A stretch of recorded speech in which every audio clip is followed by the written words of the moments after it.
சிறப்பாக நடைபெற்றுக் கொண்டிருக்கக்கூடிய பாட்டாளி தொழிற்சங்க பேரவை கூட்டத்திற்கு சிறப்பு அழைப்பாளராக வந்திருக்கக்கூடிய எங்களுடைய சின்னையாவை வணங்கி,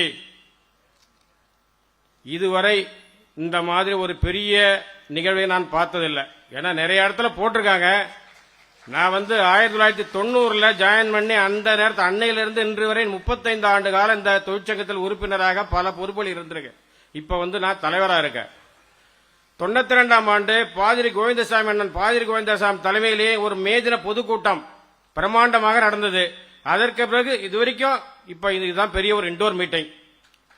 தொழிற்சங்கம் என்பது ஒரு சாதாரண நம்ம ஒரு கட்சி பதவியில் நான் விரும்புறது தொழிற்சங்க பதவி தான். ஏன்னா நிறைய கட்சி பதவியெல்லாம் கொடுத்தாங்க, நான் இருந்தாலும் வேணான்ட்டேன். ஏன்னா தொழிற்சங்கங்கிறது நம்முடைய மக்கள் நலன் சார்ந்த உரிமைகளுக்காக பாடுபட வேண்டும். எந்த ஒரு சின்ன பிரச்சனையாக இருந்தாலும் சரிதான், முதல்ல போய் நாங்க நிற்போம். ஏன்னா எல்லாமே படிப்பறிவுகளா நாங்க நெய்வேலி இருக்கோம். நெய்வேலி தொழிற்சங்கத்தில் நிறைய பேர் நில வீடு கொடுத்து பாதிக்கப்பட்ட மக்கள் தான் வேலையில் இருக்காங்க. கான்ட்ராக்ட் இன்கோசர் முறையில் வேலைக்கு போயிருக்காங்க. எல்லாருக்குமே எல்லாம் தெரியாது. ஆனா அதிகாரிகள் திட்டமிட்டு அவங்கள பழி வாங்குவான். இப்ப சமீபத்தில் கூட ஒரு 2 மாசத்துக்கு முன்னாடி சுரங்கத்தில் கண்டினியூவா 7 நாள் நைட் ஷிப்ட் கொடுக்குறான். அவங்களால வேலை செய்ய முடியல. 2 மணிக்கு மேல கண் அசந்துடுறாங்க. லைட்டா பெல்ட் அப்படி ஓரம் கட்டப்படுது.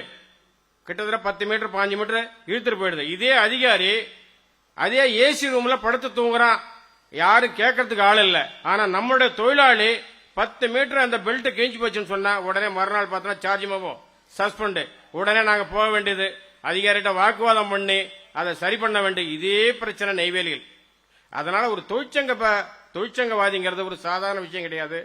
இரண்டாவதா நெய்வேலியில இன்னைக்கு கிட்டத்தட்ட ஒரு 10 ஆண்டு காலுக்கு மேல தொழிலாளர் முன்னேற்ற சங்கமும் அண்ணா தொழிலாளர் ஊழியர் சங்கமும் சிஐடி சங்கமும் மாறி மாறி பேச்சுவார்த்தையில் இருந்தாங்க.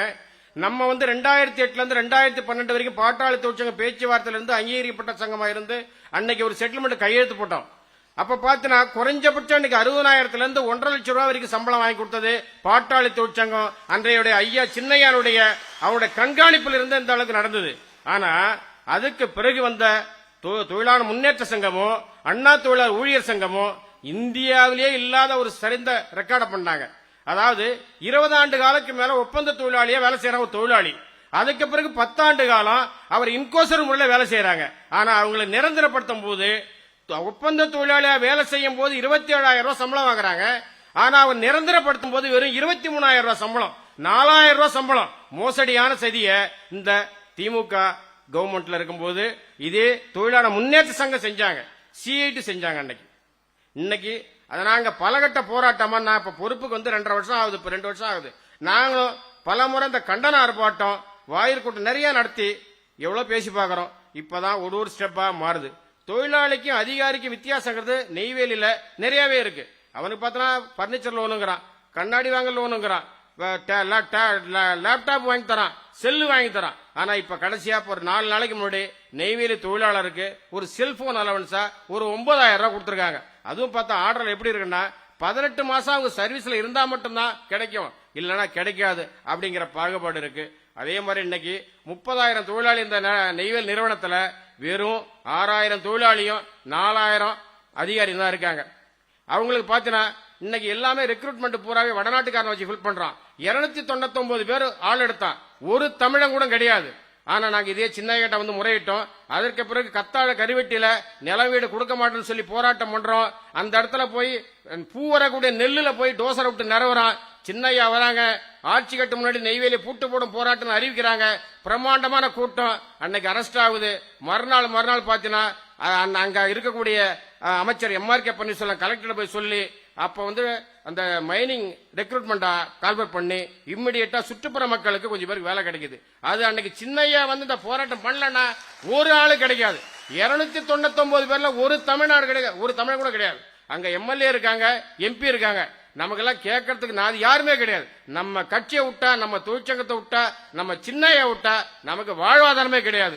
ஆகையால என்றுமே இந்த நெய்வேலி தொழிற்சங்கம் அதே மாதிரி W0Aங்கிற ஒரு கிரேடை கொடுத்திருக்கான். நாங்க பலகட்ட போராட்டம் பண்ணிட்டோம், சின்னையா கிட்ட கோரிக்கையா வச்சிருக்கோம். இத அடுத்த கட்ட நடவடிக்கையில போகும்போது நீங்க ஒரு அடுத்தாப்புல பிரச்சாரத்துக்கு வந்தாலும் சரிதான். இந்த அவங்கள பாதிக்கப்பட்ட கிட்டத்தட்ட 4000 இன்கோசோ தொழிலாளி இருக்காங்க.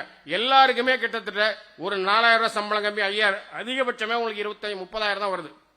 ஆனா அதுக்கு முன்னாடி வேலை சேர்ந்தவங்களாம் இன்னைக்கு 50,000க்கு மேல சம்பளம் வாங்குறாங்க. இதை மாற்றி அமைக்கணும். இருக்கிற ஒப்பந்த தொழிலாளி பூரா இன்கோசோரா மாத்தணும். இன்கோசோர் தொழிலாளி பூரா ரெக்ரூட்மெண்ட் பண்ணி அவங்களுக்கு அப்பாயின்மெண்ட் கொடுக்கணும். அதே மாதிரி எந்த ஒரு கால்பர் வந்தாலும் சரிதான், வீடு நிலம் கொடுத்தவங்களுக்கு முன்னுரிமை கொடுக்கணுங்கிறத, தொழிலாளர் வாரிசை வச்சு நீங்க ஃபில் பண்ணுங்கிறத நாங்க இதோட கோரிக்கையா வைக்கிறோம். அதே மாதிரி இப்ப பாத்தீங்கன்னா ரிட்டையர்ட் ஆகிற அதிகாரி தொழிலாளி மட்டும் என்ன பண்றாங்கன்னா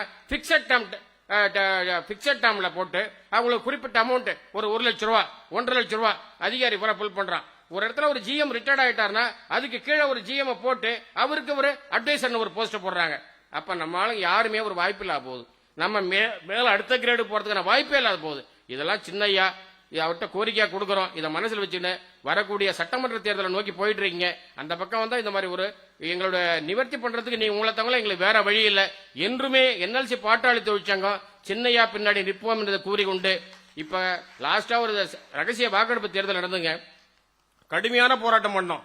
எல்லாமே எல்லா கோரிக்கை வச்சு போராட்டம் பண்ணோம். அவன் ரெண்டு சங்கமும் பல கோடி ரூபாய் செலவு பண்ணாங்க. நாங்க போய் கையெடுத்து கும்பிட்டு எவ்வளவு இது பண்ணோம். கடைசியில் 4 ஓட்டுல தோக்கப்பட்டோம்.